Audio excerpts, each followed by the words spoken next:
Tony Margiotti here, coming at you live in Sardinia, Italy, and I have been in this room for the last 4 hours cooking a very special Sardinian dish, and that is suckling pig. They call it maialetto.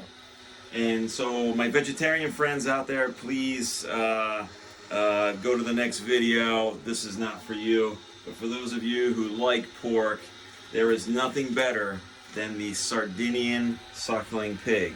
Now, what makes the suckling pig so special is that the baby pig has only had its mother's milk, nothing else, and so the meat is uniquely tender and juicy and very, very different from, say, pulled pork that we have in the United States.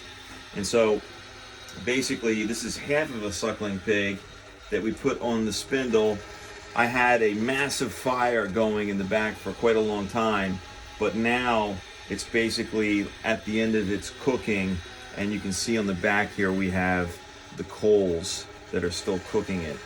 Now, what's so important about this dish to make it super, super authentic is to cook it to a point to where the skin of the suckling pig becomes crunchy.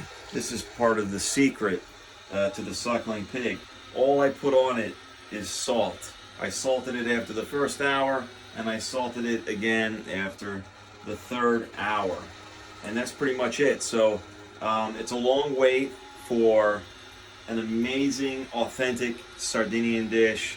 And I've been drinking the local red wine of the area, which is called Canonau, an indigenous red varietal that's been growing on the island of Sardinia for over 3,000 years. And this is the perfect pairing with the suckling pig. So until next time, I will see you in Italy with some wine and some great food. Ciao. Ciao.